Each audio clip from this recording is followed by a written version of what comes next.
Welcome to Cord Cutting Today for July 17th, 2019. This is the show where I give you a quick look at some of the biggest stories happening in the world of cord cutting right now and give you my opinions on them.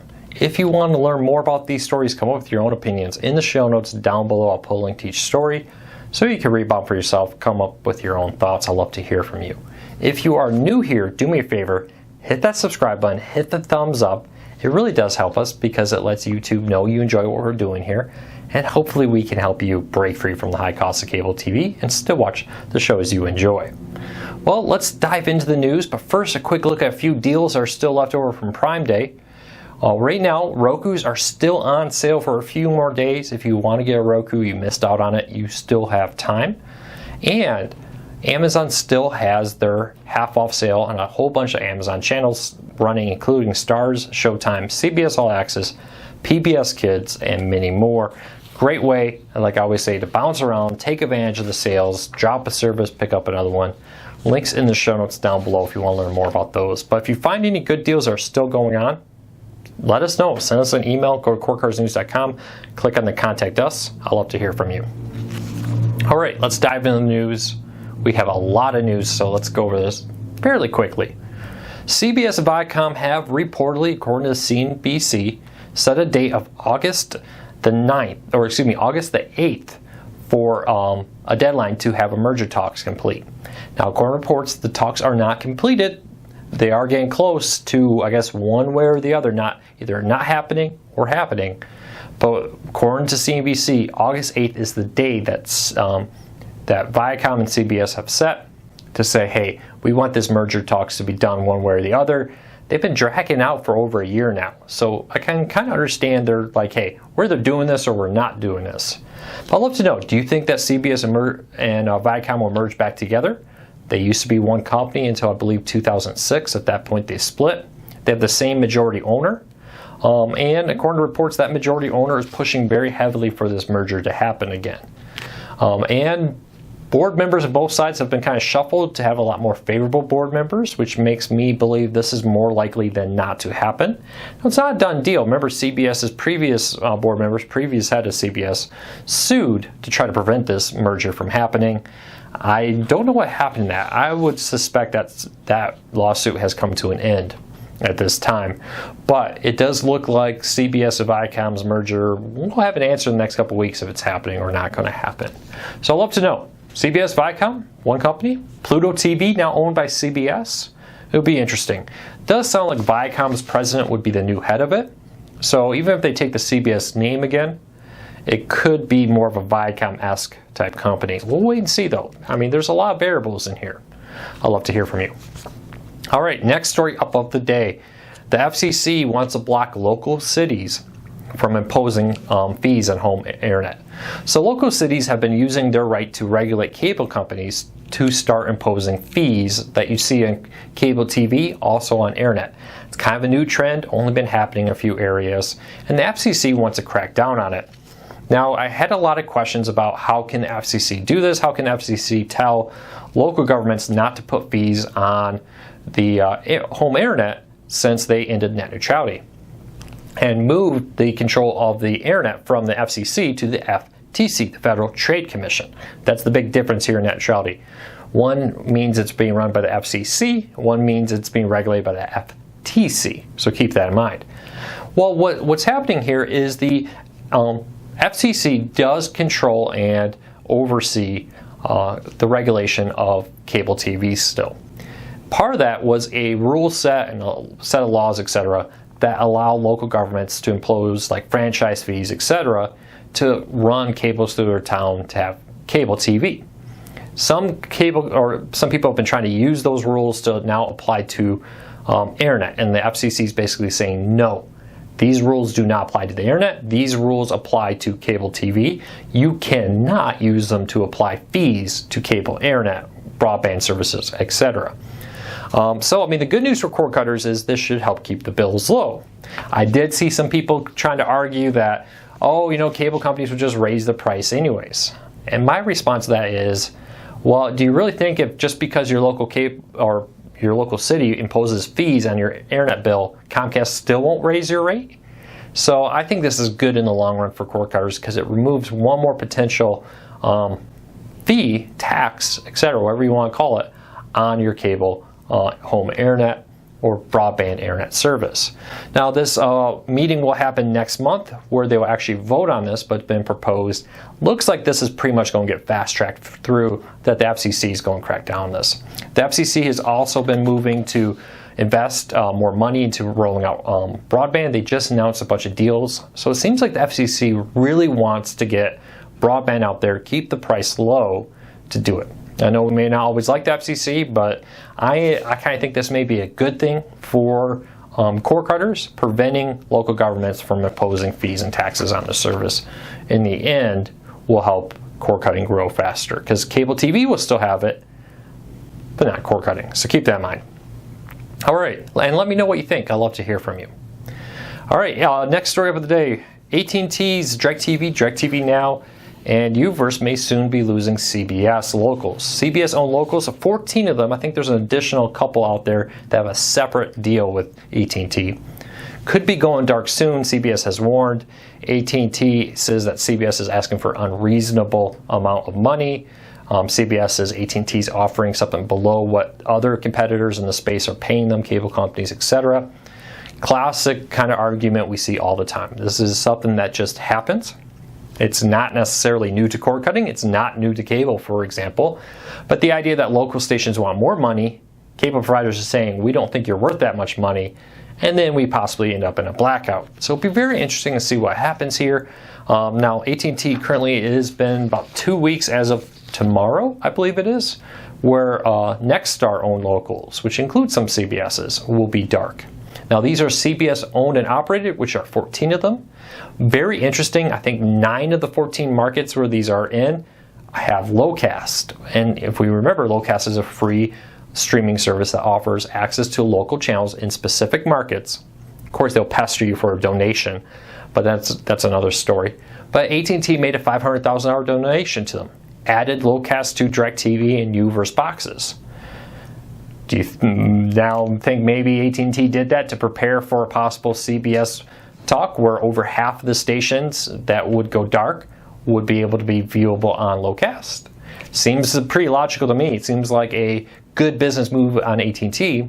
We've seen things like this in the past where AT&T or Dish or somebody would be giving out antennas, right? Your local goes dark. Hey, stop by the TV station. We'll have free antennas or cheap antennas for you to pick up that station there. Now they're just saying, hey, go to LowCast and do it that way. Makes you wonder if that $500,000 donation was maybe cheaper than buying antennas in all these markets. Not 100% sure, but I do find it very coincidental that a couple weeks before CBS would go dark, they're investing in LowCast or adding a LowCast to DirecTV and UVerse boxes. So let me know what you think. If you're a DirecTV Now customer, I wouldn't be worried. Of course, no contract. So if CBS does go dark and you need it, you can always switch to PlayStation View, Hulu, YouTube TV, etc. to get your locals. So just because one is dark now doesn't mean that it's going to affect you going forward. So because it could be dark for just 2 days and come right back. It could not. But as always, you don't have a contract, so I wouldn't worry. All right, next story up of the day. Apple gives us a little bit of insight into the future of shows on Apple TV Plus. A lot of people have been picking Apple TV Plus to maybe be the least likely service to succeed when compared to like the new NBC Universal, the new Disney Plus, and HBO Max. Main reason being is lack of content. Apple has a handful of great original shows, but they don't have the huge back catalog that Disney Plus, Warner Media, NBC Universal could bring to the table. Which is understandable. They're new. They don't have it. We haven't heard of any deals struck to bring a back catalog from other people to Apple TV Plus, and this has worried people. Apple, though, says that's okay. Don't worry. We are happy with this. We want quality over quantity, which is very interesting because that's what Disney is saying also. So I'll be very interested in see what happens here, but I'd love to know. If they only come out with, let's say, 100 TV shows and movies at launch, which would be a pretty impressive feat for a new service. Let's say they can get 100. What would you pay for that? Because you can compare that to the thousands and thousands of movies and TV shows on Netflix, Hulu, Amazon, Disney Plus, HBO Max, and the new NBC Universal that's launching next year. How do you think Apple's going to be best able to counter that argument that, hey, I can get all this content here? You know, there's rumors that Disney or Apple Plus, excuse me, will be in the $10 range. We don't know, but that's the rumor. We'll have to wait and see. I'd love to know what you think. What do you think of Apple's strategy to say, hey, we may have a very small catalog, but it's going to be a very good catalog. It's going to be good quality content. My caution about that is good content is really in the eye of the beholder. I may absolutely love sci-fi, Battlestar Galactica, The Expanse, etc. Could be like the stuff I love. And you could absolutely hate it.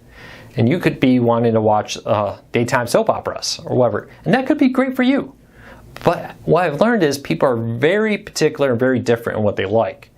So just because Apple thinks this is high quality content, will the end viewers think that too, right? We've seen this time and time again. TV shows, huge advertising budget, big names, great directors. Just doesn't catch on with the audience. That's kind of one of the toughest things about this. And I'd love to know what you think. Do you think Apple is right to try to keep their content low, but high, expensive quality? Or do you think there's an argument to the Netflix model, which is just like, hey, let's pump out content. Some of it will be a hit, some of it won't, but we're going to pump out content. Let me know. All right, speaking of free services, we have a few free updates. Stirr today announced that they're going to add 12 new channels, 2 in the next couple weeks, with 10 more in the next couple months, and that they hit 1 million downloads.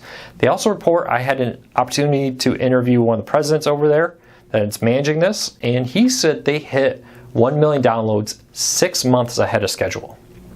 This all comes after Stirr just turned 6 months old yesterday, and they kind of give us a look at the current setup. According to Stirr, local news is the most popular thing they're watching, with the local channel being the most popular channel, followed by Buzzard, Roku, Apple TV, and the Fire TV is over 80% of their viewership, with Roku by far the leader in that category. So I'd love to know, do you use Stirr? Good news if you do though, more content's on its way. So let me know what you think of Stirr. If you haven't tried it out, maybe try it out again. They've added quite a few channels and a lot of content. They also announced that they intend to continue to roll out their local channels focused on different markets, 2 areas where Sinclair doesn't offer maybe a local channel. Currently, like Austin, it's my closest one, they have local news from Austin.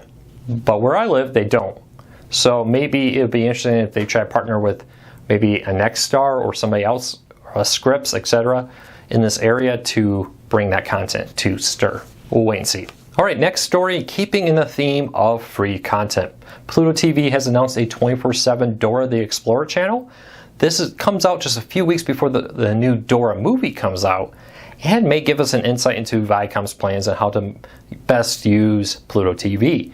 Maybe they seems like this channel may be being used to promote the new movie. Hey, new Dora movie, bring your kids, let them binge watch all the Dora the Explorer they want for free, and then please come out and see the new movie when it comes out.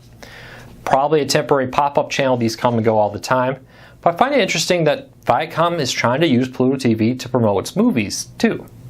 But if you like Dora the Explorer, I remember my daughter went through a Dora the Explorer period in her life. Check that out, Pluto TV, 100% free, 24/7 stream of Dora the Explorer. And last story of the day, I'm going to quickly cover this because we've been kind of running a little long, but Comcast has 12 different hidden fees. Recently, we've heard all the arguments of how, hey, look at this promotional price, right? This advertised price, that's cheaper than cord cutting. But what they don't mention is like the Comcast triple play packages with the phone, internet, and TV include as many as 12 different hidden fees.